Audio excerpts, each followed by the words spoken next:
Good afternoon, everyone. My name is Hossein Sadeghi, the Director of Pediatric Cystic Fibrosis Center at Columbia University. I would like to thank all the panelists and the attendees for your time, interest, and attention to one-in-a-lifetime pandemic that we have faced. A special thanks to the Cystic Fibrosis Foundation chapters in New York and Connecticut for publicizing this town hall. This presentation focuses on COVID-19 vaccine hesitation in general, regardless of the medical illness, although cystic fibrosis data will be highlighted. Some general rules for the town hall. All views are respected. Please insert your questions in the question and answer box as you listen to the presentation. First half will be presentation by the panelists, followed by Q&A. The number of American adults and adolescents having received the COVID-19 vaccine is up from 2 weeks ago. 36% now compared to 11% 2 weeks ago. 9 in 10 Americans say they know someone, either themselves, a family member, or someone else who has received a vaccine. However, the number of Americans who are not at all likely to receive the COVID-19 vaccine remains steady at 20%. The reemergence of society continues. More Americans report going out to eat, visiting friends and relatives, and visiting stores. In some cases, though, it is unvaccinated people doing this more than vaccinated people. Major reasons for not getting a COVID vaccine among the US adults who say they probably or definitely will not get a vaccine to prevent COVID-19 infection includes 89% are concerned about side effects. 85% state the vaccine were developed and tested too quickly. 80% want to know more about how well they work. 68% believe they don't need the vaccine, and 57% do not get vaccines in general.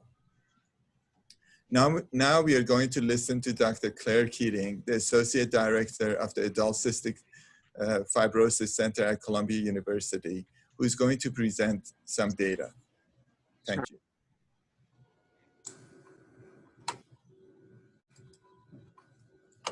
Thank you, Hussein. And again, thank you everyone for joining us. Let me just share my slides. So what I have here, what I want to present is just kind of set the stage for COVID in the United States, and then more specifically COVID as it relates to our CF population. So this slide here shows you data pulled from the CDC website just today. It was updated on March 26th. So to date, there are over 30 million cases of COVID that have been reported in the United States. And of these, there's been 547,300 deaths. And this correlates to about a 2% death rate. What this graph depicts is you see here early January of 2020, you see the initial wave that we all remember all too well in late February and March with rising cases, with a bump right in the early summer and then a dip down through the summer and fall. And then this very, very large second wave that hit after the holidays and after the new year, which peaked at 250,000 cases a day. So this, thank goodness, dramatically decreased over the subsequent 10 weeks and has flattened out. But as repeatedly said through our public health officials, vigilance is necessary.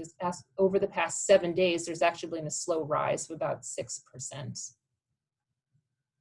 So I looked for data that I could share with you on how much COVID or the SARS-CoV-2 virus has impacted our CF population.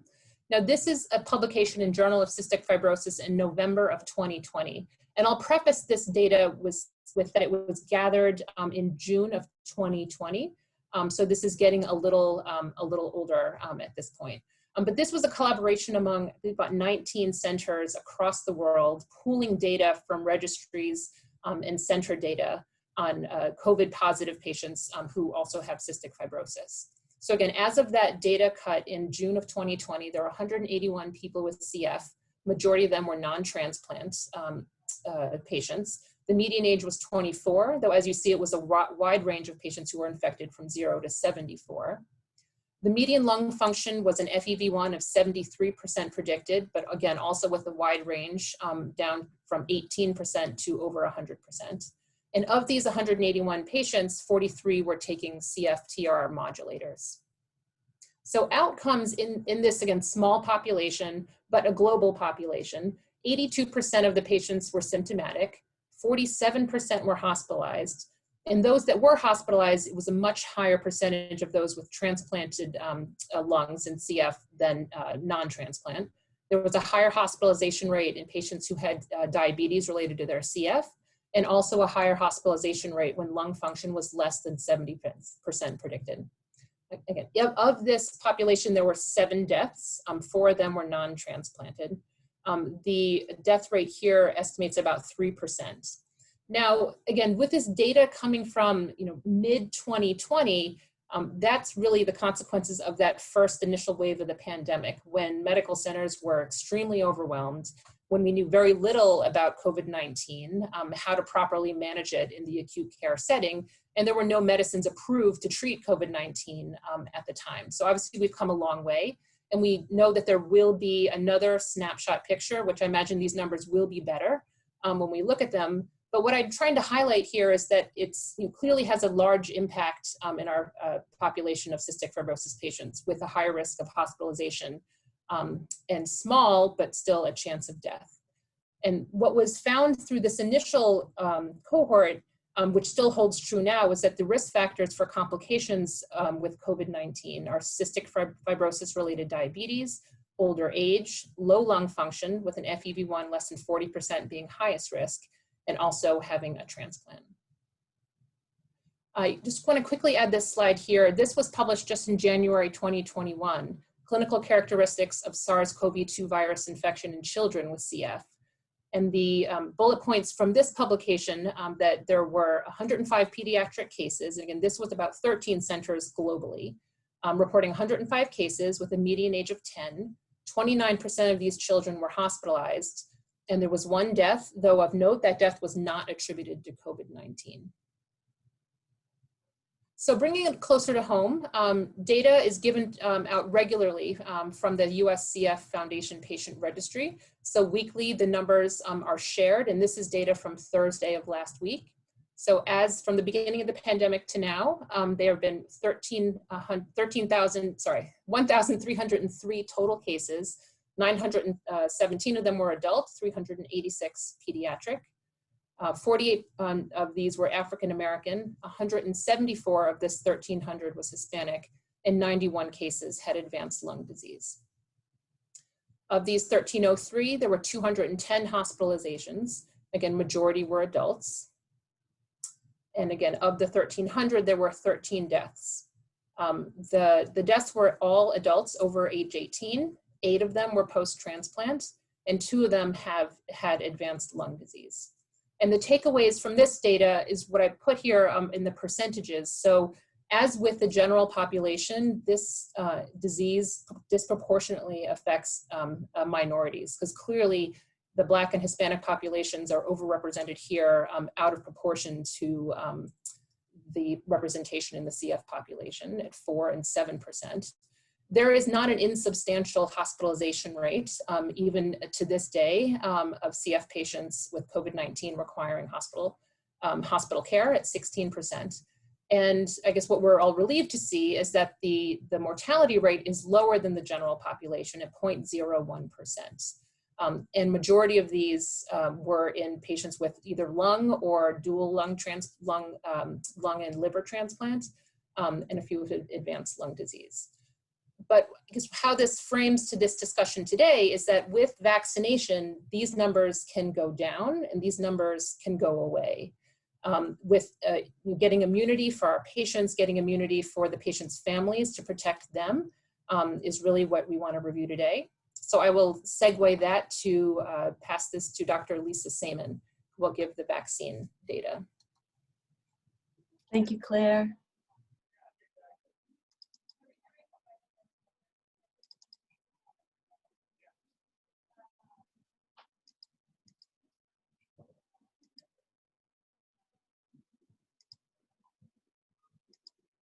Can you see my slides okay? Perfect. Thank you all very, very much. It's really wonderful to be here with you this afternoon. So first, I'm just going to briefly review the 3 vaccines that we currently have available to us in the United States. And I'm sure this is a review for most of us. The first vaccine to receive FDA emergency use authorization was the Pfizer Biontech vaccine. That vaccine requires 2 doses given 21 days apart, and it has been authorized for people who are 16 years of age and older. And we just got some really exciting news that we'll be speaking about later, with some very promising information in the 12 to 15-year-olds as well. So really wonderful. In that study, there were over 43,000 people enrolled, and the vaccine was 95% efficacious in protecting people from COVID-19 disease. The Moderna vaccine, which is also a messenger RNA vaccine, requires 2 doses again, 28 days apart. That's just the way it was studied. And that one is also authorized for people who are 18 years of age and older, and there are ongoing pediatric studies. And there were over 30,000 people in that study, and very, very similar efficacy of 94%. The final vaccine that we are approved for here is the Johnson & Johnson vaccine, or the Jansen Vaccine. This one only requires 1 dose. It's authorized for people who are 18 years of age and older, and over 39,000 people participated. This vaccine had 66% overall efficacy, but really what is so important is that it was incredibly effective at preventing people from severe COVID disease. So it had protection of 93% against hospitalization and 100% protection against dying. So again, going back to what Dr. Keating said, the vaccines are amazingly good at protecting people from severe infections with COVID-19. So I've been working with a lot of people here at the medical center to think about how to talk to people who want to learn more about the vaccine and may be hesitant about getting vaccinated. And so we've developed 10 different common worries and concerns that I'll be going through today, but really we want everybody on this call to ask any questions that you might be thinking about because we're here to answer them. So the first common worry and concern is that the COVID-19 vaccines contain live virus and can give me COVID, and they could infect their family. And that is not true. None of the current COVID vaccines have live virus in them. The messenger RNA vaccines are just a tiny little strip, a tiny little sequence of messenger RNA that is given to us in the form of a shot. And then our bodies actually take that messenger RNA and make that spike protein. You've seen pictures of the COVID virus. It has those little tufts that come around it. And then our body says, oh, here's a protein that we haven't seen before. And our immune system starts to work and starts to make antibodies and T-cell responses to protect us if we were to encounter a live COVID virus. The second concern that people have is that the COVID-19 vaccines were developed too quickly and shortcuts were taken. So people worry that they might not be safe. So I'm going to show you a series of slides that describes for you what usually happens in vaccine development, and then what we were able to do thanks to modern technology in such a safe way and get vaccines into people so quickly. So this is the traditional timeline. So typically there are many, many years of research before something gets developed. And then we have, and this audience is very familiar with phase 1, phase 2, phase 3 trials that are done whenever we investigate a new drug or a vaccine. And these are done usually in an orderly fashion that take a couple of years to do. And then there's an expert review by the FDA and the Centers for Disease Control and Prevention. And once they approve the drug, then the vaccine, the manufacturer will then do production. Now let's look at what actually happened during SARS-CoV-2 vaccines. The first is that we were able to build on many, many years of research. So I'm an infectious disease doctor, and I know for many years I would be going to infectious disease meetings and hearing about messenger RNA vaccines that were under development for all kinds of different viruses, none of which had been used in people except for experimental studies. Then I'll mention the Jansen vaccine, and you may not know this, but the Jansen vaccine uses an inactivated adenovirus vector that is actually being used right now in the Ebola outbreaks that are occurring in Africa. So again, I'll emphasize many, many years of research were available to us to be able to develop the current vaccines. The next thing that happened was that there was a blueprint that the National Institute of Health and the FDA had already developed in order to have overlap between the planning and actual recruiting people for phase 1, phase 2, and phase 3 studies, so that they were ready to go as each phase was being conducted to start the next phase. The other thing that I'll add in the phase 3 studies was because there was so much COVID-19 virus out there that recruitment went very, very quickly. Many, many people came forward in order to help with this effort. Another very striking difference was that our federal government put funds into actually manufacturing the vaccine during the clinical trials so that if they were proven to be safe and effective, that they would be ready to go and we would be able to get vaccination into people. And then finally, FDA and CDC were completely prepared to accelerate their review process. Now, I really want to emphasize that this did not mean that they took any shortcuts. It was the same exact review process. They just were able to work many, many hours on and focused hours on this single task. And I will share with you that they were actually doing webinars on the weekends to update those of us that were planning on being able to give vaccine to our patients. Another common worry that people have is they're worried about getting the vaccine because people like me, in other words, people who are Black or Latinx, or those people with underlying medical conditions such as diabetes or obesity or chronic lung disease, were not studied in the clinical trials. But that's also not true. All of the clinical trials worked really hard to get a very diverse population into the studies. And why was that? That's because we knew, as Dr. Keating mentioned, that COVID-19 was really having a terrible impact on people of color and people with underlying diseases. So this slide shows you the breakdown of people who were in the clinical trials for Pfizer, Moderna, and what the population in the United States is. So you'll see that a lot of older adults were enrolled because COVID affects older adults. You'll also note that overall, the population of the United States is about 12% Black, and the Pfizer study enrolled 9% Black people, and the Moderna 10% Black people. Similarly, an effort was made to get a lot of Latinx people in the studies. Almost 17% of the US population falls into that group, and over 27% were enrolled in Pfizer and 20.5% in the Moderna trial. And then I'll just point out that chronic lung disease patients were also enrolled, about 5%. And then about 9% of people with diabetes. So again, a lot of people that had underlying conditions were recruited. And what we learned was that the effectiveness of the vaccines, as well as the safety profiles, were the same in all of these subgroups, which is really, really important information to have.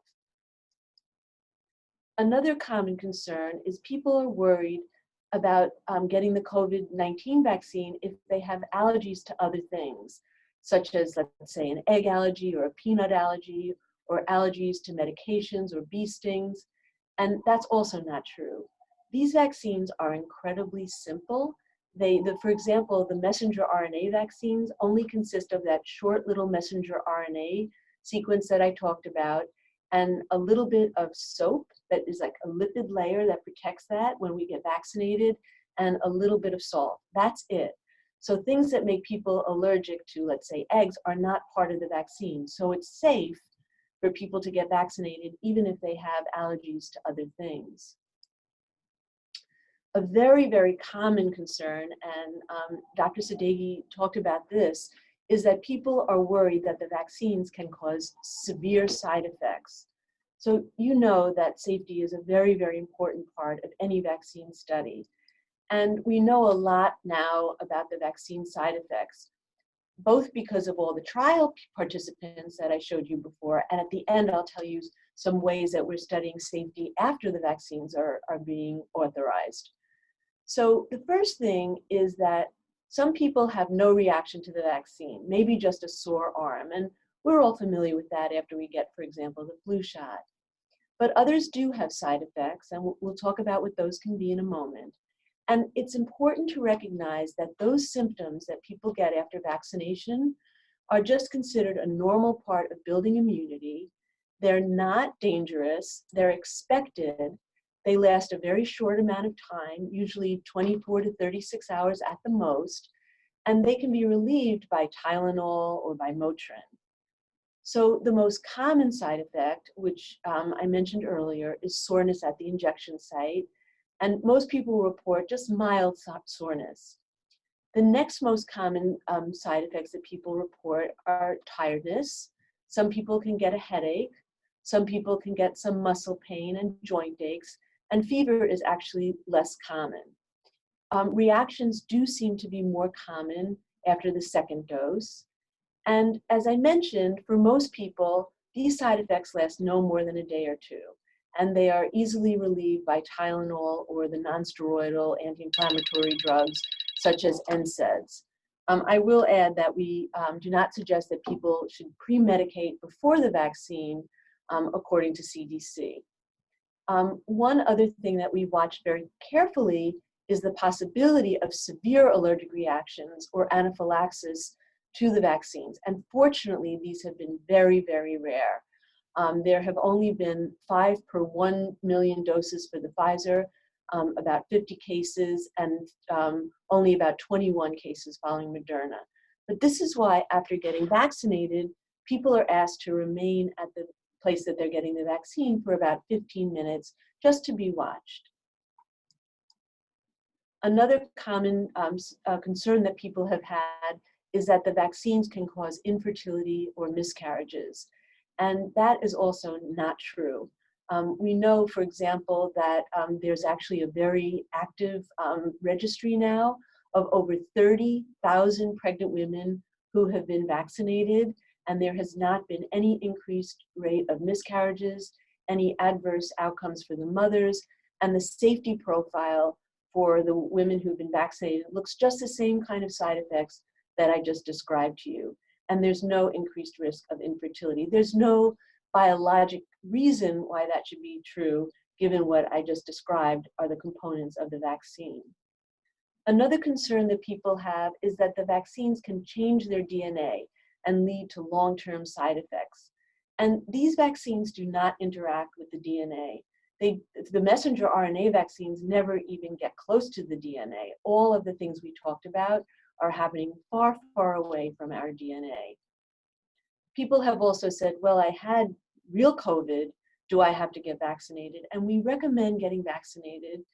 We know that second episodes of COVID-19 can occur in some people. They can be even more serious than the first episode.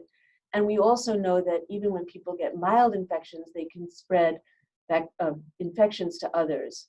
And there's now data suggesting that the protection following vaccine is actually higher than the protection after the real infections. So again, people that have had COVID-19 need to get vaccinated.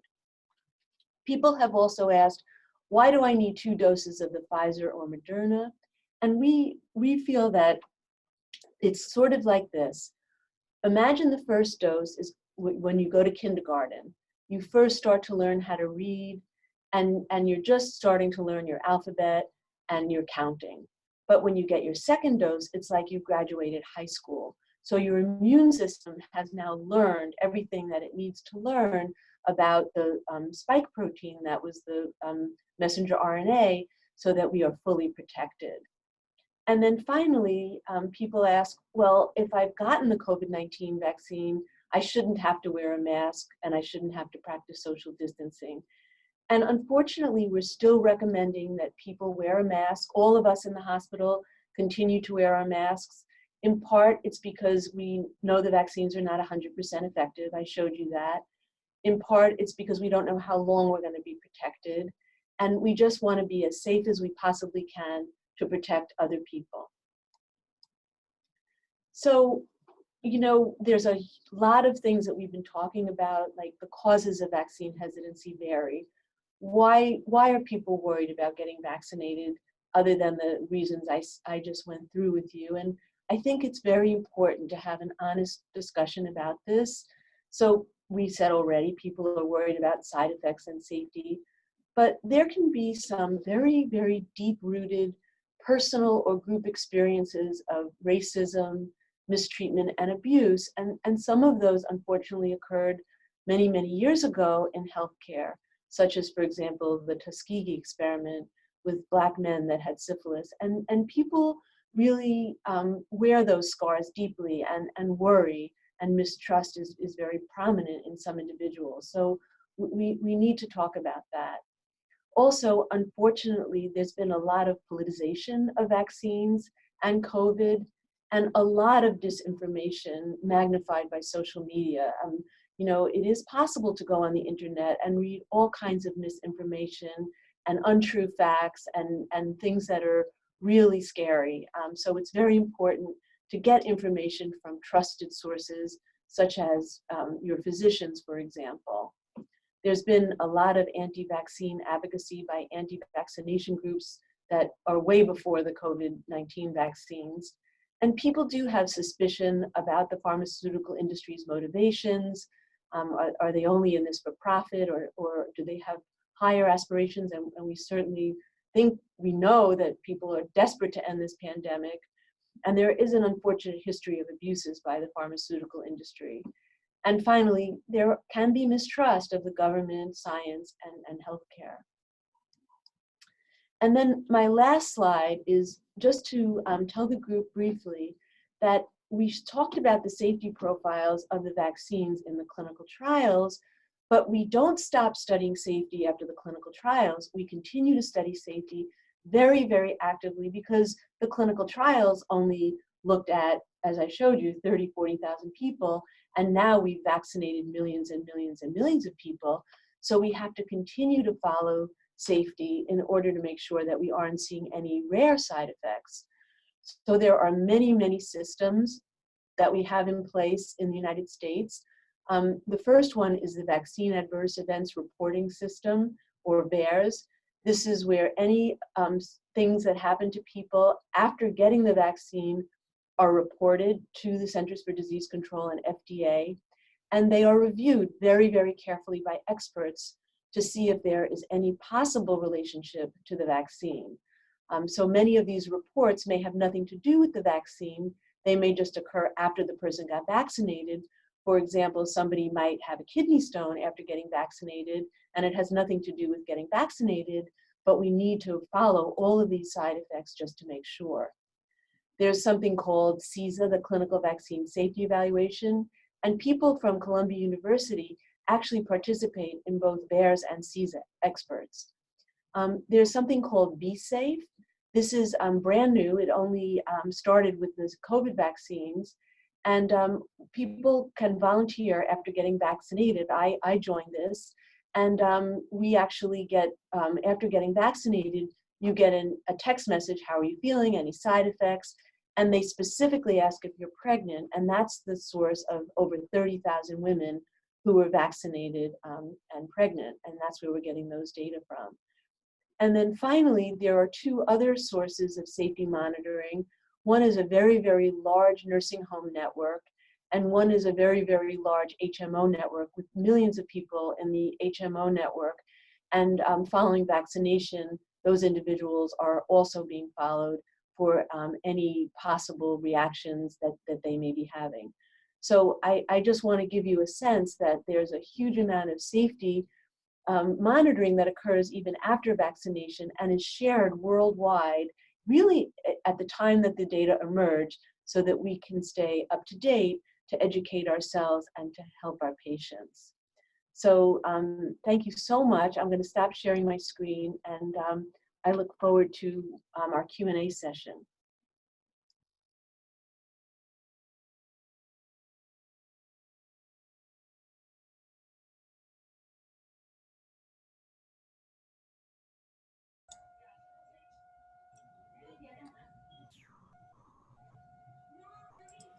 So at this point, we're going to ask Denise Gibbs and Winsome Swell, the part of our team, to talk about their experiences about COVID-19 infection, their hesitations, and their experience now after getting the COVID vaccine. Thank you.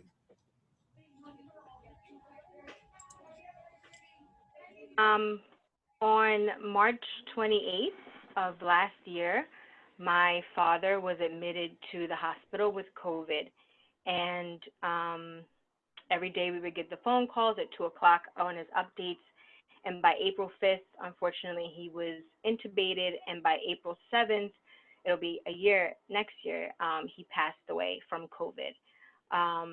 And obviously that was a very, very difficult time. It still is a difficult thing for our family that my dad is not here. But I promised myself, even when I came back to the hospital after being on leave, that I would treat as many patients with COVID as possible, so in his honor, because that's just the type of person he was, that he would help everyone, so I'm going to continue to do that myself. And I said I was going to go to the adult center and I would help turn patients, because turning patients onto their bellies helps them to breathe better. So that's what we did, about 40 patients a day. It looked like a war zone. And I said I was going to keep doing this, but I was not going to get a vaccine. I was not going to allow this country to use me as an experiment, as I felt like they were doing to my dad, who ended up passing away, by giving him all these medications that didn't work, obviously. And I was sticking to that. And when the vaccine came available for everyone, there's about 25 therapists in my area, maybe 20 of them, everyone went and got the vaccine. So about 5 of us didn't. And I was sticking to my guns. I was not going to get it. And after a while, the news started coming out that there were other strands, because during this time, I decided to get an antibody test to see if I had any antibodies, and I actually did. I never had any symptoms of COVID whatsoever, but I ended up with these antibodies. And so I felt like I was protected. But then when these new strands came out, I was questioning myself, like, so are my antibodies that I have going to protect me against these new strands? I don't really know. So continuing to see patients, thank God the census was lower. I didn't see as many patients, but I got to know a lot of the patients, and they all wanted to know my story, and I began to share the story. And one patient said to me, well, wouldn't you get the vaccine? And I told her no. And what she said to me was, wouldn't your father want you to? Wouldn't he want you to be protected? Just like he protected you when he was alive, this is a way for the vaccine to protect you. So I spoke to my mother. My mother reminded me of the Tuskegee experiment. She reminded me of what happened with my father and how everything was so politicized and things didn't work out the way that it was supposed to after they, began speaking about hydroxychloroquine and Plaquenil and all these things that were supposed to help, and it ended up giving my dad and so many other Americans these arrhythmias. You shouldn't get it. Okay, still, I wasn't going to get it. So then after speaking to the patient, thinking about it, and again thinking about the fact that there are more strands, I decided that I wanted to talk to Dr. Sadeghi about it. I wanted to see what were the updates, what did he think about it, what did his wife, Dr. Sadeghi, also think about it, and I spoke to him about my fears. I spoke to him about, the emotional component, and, that my family was against it, and what would I do, et cetera, et cetera. And the one thing that they basically said to me was that I have to protect myself and I have to protect my children. So yes, they're very small, and they can't get a vaccine yet, but I'm going home to them every single day. And so I have to protect myself to be able to go home to them. That's the whole point. Everybody on this Zoom is different in many different ways. Some are women, some are men, some are Black, some are white, some are Latin. But at the end of the day, we all just want to go home. We all just want to be safe. And so how can I make myself safe enough that I can go home to my children after treating everyone else's family? How do I make sure that my family is also safe?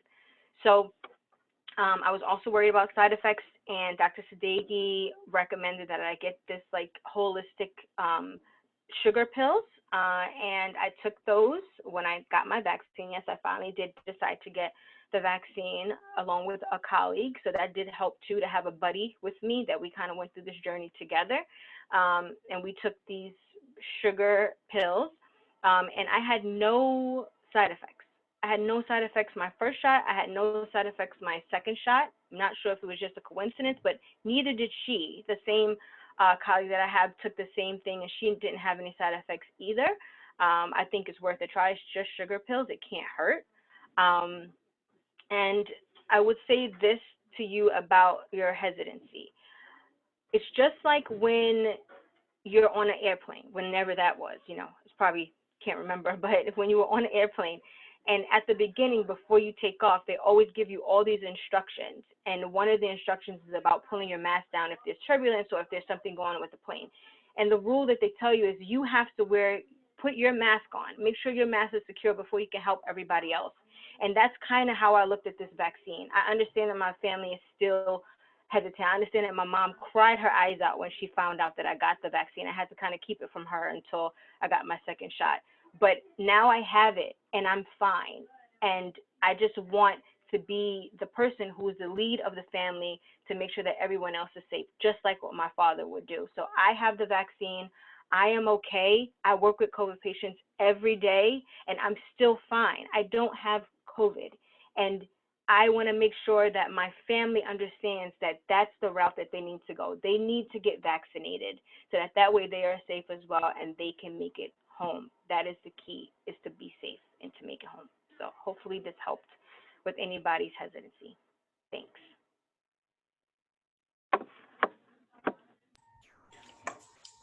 Hi, so I'm the next person up.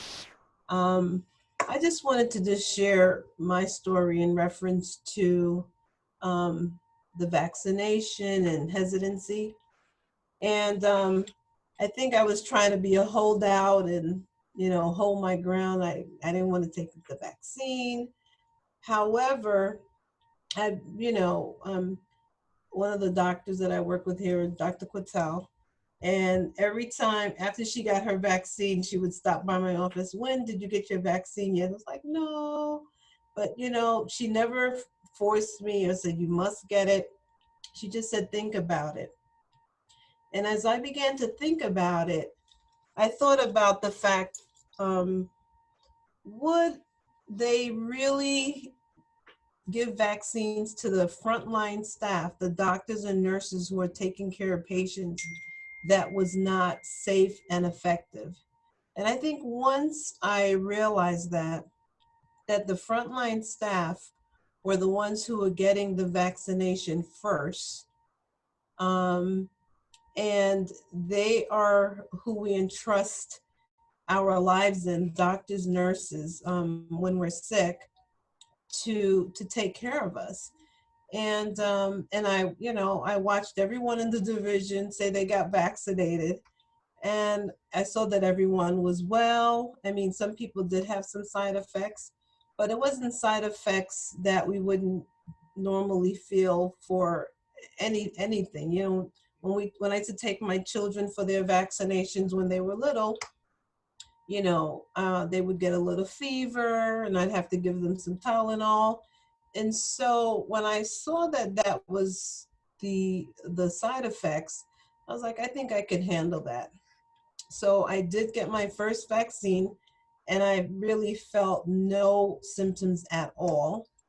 And I did use an ice pack on the vaccination site that really helped to relieve the symptoms of the pain that I was feeling on the injection site.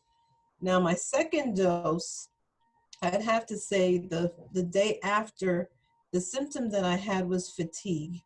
And then the following day, I began to perk up and really feel better. And you know, one of the things is my husband has been wanting to get the vaccine even before I decided to get the vaccine. He was like, as soon as I can get it, I'm taking it. And to know that my family, my husband and I, who were together living in the same household, that the two of us can be vaccinated and that we could feel safe, and also be able to tell other people in my family about getting vaccinated. And, you know, my granduncle, who is 100, he's going to be 100 in May. He got his first dose in Florida last week and he did exceptionally well.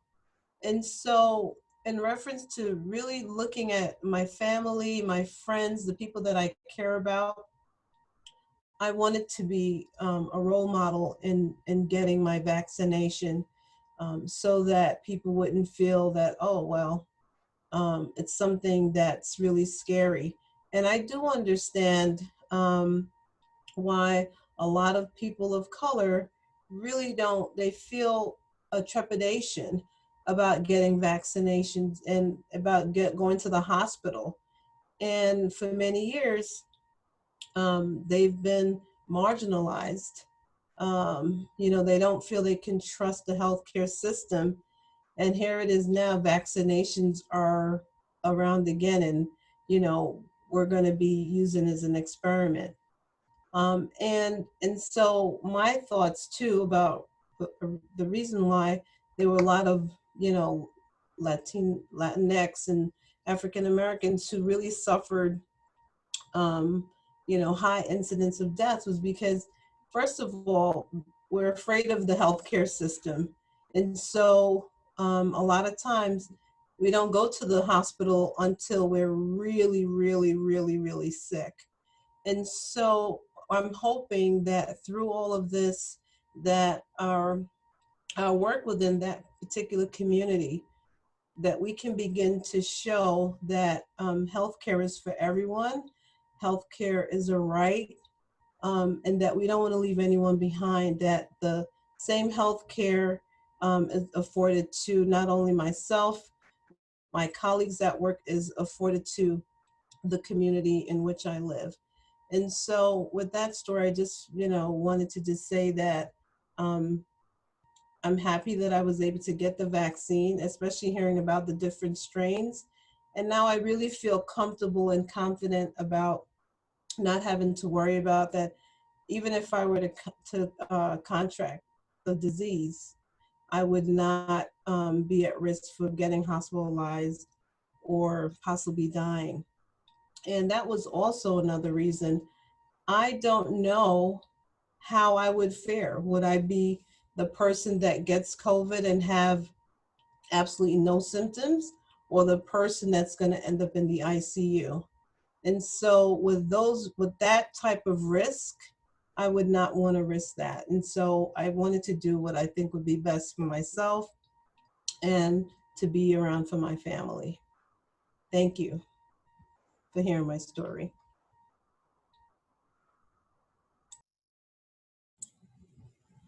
So I would like to take the time now to introduce one of our parents.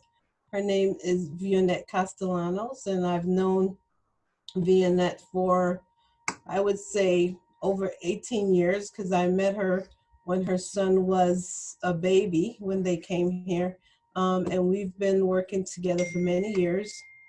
And I know that she has some hesitancy, and we just wanted everyone to share their story. And we asked her if she would join us to just really share her experience and her thoughts, so that everyone could, you know, have a voice in a broad base of thoughts and ideas about the vaccine. Hi, my name is Vienna Castellanos.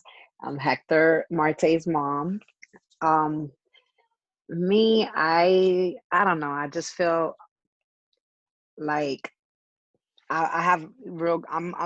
You know, my health is good, so I'm not gonna lie to you. I feel like I can't get. I can't get it. I feel like I can't get, you know, this COVID-19 and stuff. That's how I feel. You know, but I know it could happen, you know, but it's been all this time. I've been next to people, not very, very close, but I've been next to people with COVID-19, and I'm not gonna lie to you, it still haven't hit me. Yes, I'm really, really scared because I was a smoker for so many years and stuff, and I don't know how it would hit me if it does hit me, you know. Um, the vaccine, I was hesitant of getting it, you know, but hearing everybody talking about it and stuff, I don't know. I think maybe I'll probably go get it because one never knows. I don't know how it's gonna hit me. It might hit me really, really terrible. It might not. So I don't know. My son got it recently. He's fine. He's another one that I look at him and I say that his health is fine too, but he does got CF. So I take care of him a lot. I always telling him, to cover up. He does listen to me, wash his hands, and he does a lot of things that I tell him to do. I'm learning a lot, hearing all the doctors talking about the vaccine, because at first I was really, really scared, and I also had a lot of questions too, like how did they got it so fast, how they did this vaccine so fast. But I don't know, I answered all my questions. So in reality now I really don't have no questions to ask at all. I was hesitant of getting it, but I want to get it to protect my family, my whole family. My husband, he wants to wait maybe another year before he gets it. Behind that, I don't know, he's also scared too. But to this day, thank God we haven't got COVID yet. I'm gonna say yet because one never knows. And not everything is fine right now in the house. Hector got his vaccination. I'm scared about him getting the second dose, but he's a strong kid, very strong kid. And thank you for hearing my story. Thank you. Thank you very much. So thank you very much, Mrs. Castellano. So I'm going to, thanks for sharing your concerns and all your thinking. And we're going to continue. But our last presenter is going to be Will Corcoran, who is a 23-year-old patient with cystic fibrosis status post liver transplant. Thank you, Will. Hey everyone, thank you for having me. I'm going to share my screen real quick with a couple of slides. So like Dr. Stegi said, I'm a CF patient and I received a liver transplant 9 years ago. And I, like many of you, shared hesitancy about the vaccine as well. So I'm just going to quickly talk about a few things so we can get to the Q&A. But a couple of the reasons I was hesitant: the studies happened very quickly, faster than ever before, right?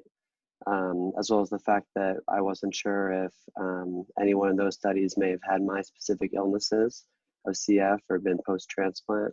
So I wasn't sure how it may impact me individually. Although I did decide to get the vaccine, and the main reasons why is just because I trust medical experts like Dr. Stegi, Dr. Seaman, who spoke earlier. I trust the CDC and the FDA to do their job properly and protect Americans, as well as all the doctors abroad. I trust my medical team individually to lead me in the right direction. And people like me with CF that have a serious condition, we take new medications on a regular basis because we need protection and relief quickly. There's not too much time for someone like me to mess around with things. I need to quickly take advantage of new medical technology so that I can be able to live a long and fulfilling life. So I got the first dose of Moderna at the end of February, and I got my second dose last week. It was pretty easy for me. I had minor arm pain. After the second dose, I just felt extra sleepy. I went to bed at like 9 o'clock at night, which I never do. But it was very much worth the minor discomfort. And I personally believe people like me and their families should get vaccinated because, like I said, the minor discomfort we may feel for 48 hours is so worth the protection that it can provide for us for right now, we think, you know, at least a year or longer. It's very much worth it. We know how dangerous COVID can be in the short term and the long term. When I hear stories about people that got COVID in March 2020 and still have symptoms today, that's a pretty scary thought. And like some of us talked about, we don't know how it'll impact any of us individually or our community members. I believe we have a duty to keep our community safe and our neighbors. We're all in it together. We all have a responsibility. And like I said previously, similar to other medical decisions, I just have trust that my medical team is going to guide me in the right direction, as they always do. Yeah, so that's kind of my perspective. And I appreciate you all. I look forward to our Q&A.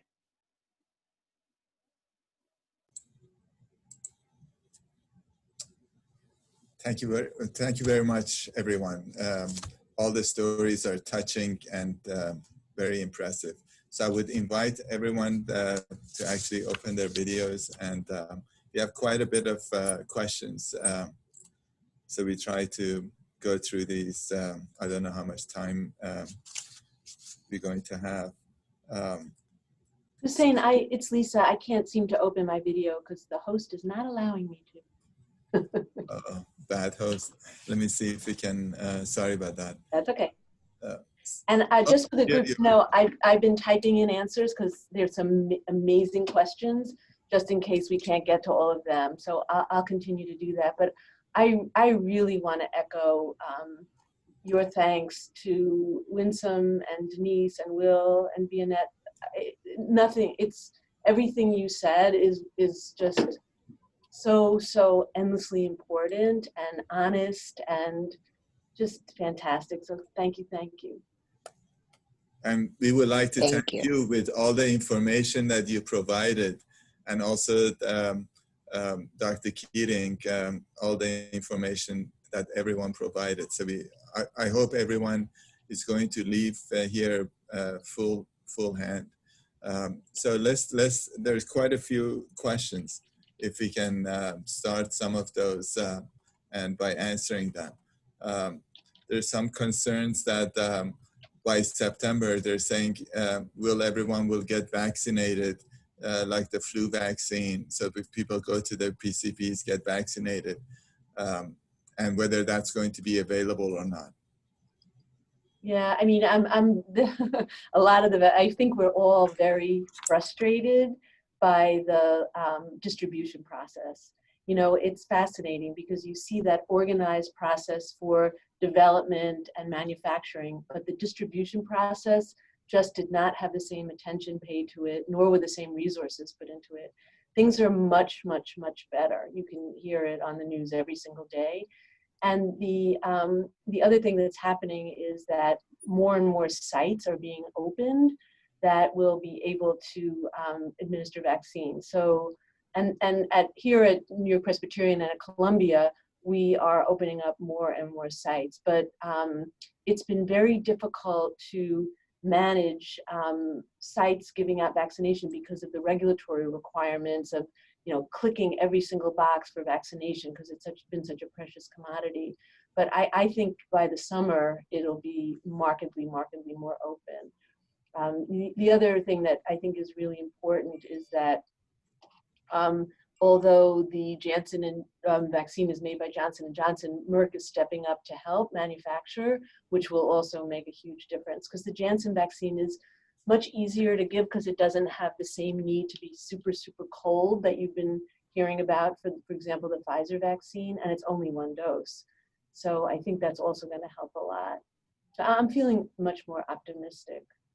And I just want to circle back one thing that a couple of you said about the variants and about the new strains that are coming out. And I just, thank you so much for that, because I get a chance to say that the best way to prevent the variants is to get vaccinated. Because if people aren't getting infected, we don't give the virus a chance to mutate and make new variants. So I just wanted to take that chance of saying that. There were a lot of questions on side effects and safety. I think you answered most of those already. But there was one question I can probably pose to Dr. Keating. It says, if I'm experiencing CF exacerbation, can the introduction of a spike protein overwhelm my body? Right. I guess there's, sorry, am I unmuted? Yes. I guess we ideally like to have people in their close to baseline level of health before they go. There really, though, as Lisa, Dr. Seaman had said, there's really no mechanism that the spike protein or the mRNA that codes for it will cause a worse infection, trigger a CF exacerbation, or worsen one. But certainly if someone is feeling unwell and is on treatment for a CF exacerbation, then maybe deferring for a week or so, so just not to suffer additional side effects of compounded fevers and aches. But otherwise, it is safe. The one situation, and I don't know, Dr. Seaman, if you counsel people also, we not infrequently have patients on prednisone or steroids for exacerbations, or certainly in other patients with asthma or COPD. And that's certainly the one situation where I say, wait till you're off the steroids before getting the vaccine, rescheduling, to just really not compromise the immune response in any way. Yeah, I mean, it's hard to know, isn't it, Claire? Because some people are on steroids all the time, and we don't want to hold off. What we're counseling people is, if you are on a short course, it's reasonable as long as they continue to do their COVID-safe practices, wearing their masks, social distancing, hand hygiene, avoiding crowded areas, and really, sheltering themselves. The only thing that I can add is, it's important, if you do have a family member or a patient who has to be on immunosuppression, like a transplant recipient, they should still get vaccinated, but be counseled that they may not make as robust an immune response. And I get the talking bear for one more moment. I can't remember who said it now. I think, Claire, you did, but this idea that we don't have pediatric vaccines right now, and people were talking about their children, and the way we think about protecting children who are either too young to get vaccinated or we don't have a vaccine for them yet is this concept of cocooning, so that we vaccinate around them. So we vaccinate their family members. And the important thing to realize is that more cases of COVID happen from family member to family member because of the close relationships that family members have. They live together, they eat together. So we can help to protect our children who we still don't have vaccines for by getting vaccinated ourselves. So, another important principle. There is one question. Can you get vaccinated if you get anaphylactic allergies? Oh, great question again. So it really depends what your anaphylaxis is to. So if it's anaphylaxis to, for example, eggs or to peanuts, definitely you can get vaccinated. But if you've had anaphylaxis to an injectable medication or to another vaccine, then you really have to consult an allergist. And because there are some very, very rare cross reactions between some of those lipids that we talked about earlier in the vaccines. So it's very, very important to have an allergy consult for those people. And you're going to be observed longer, 30 minutes instead of 15 minutes if you have any history of anaphylaxis, exactly. There's a lot more questions. So Lisa has so nicely posted a lot of responses too, with the attendees can certainly read. And another thing we can do, Hussein, is we can pull these down and then send them also. But sure, it's more than an hour. We were supposed to have 45-minute town hall, so at some point we need to finish end this, and we're going to post. Try to post the recording because there's some requisition that they want to pass this on to other individuals. Any last minute comments from anyone?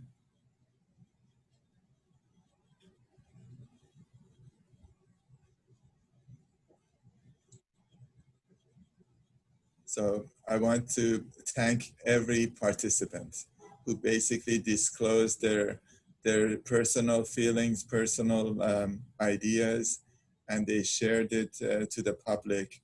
And also thanks the expertise of Dr. Keating, Dr. Seaman, and everyone else. Thank you for everything. And hopefully people have make this a safe community and a safe country so we can go back to our travels, normal life, although there'll be more traffic on the roads. Thank you all. Thank you. Thanks, everyone. Be safe. Thanks, everyone. Thank you, everyone. Sharing. Thanks, Will. Good to see you. Bye, Denise. Bye-bye, everyone. Bye-bye, everybody. Bye-bye, Vienna.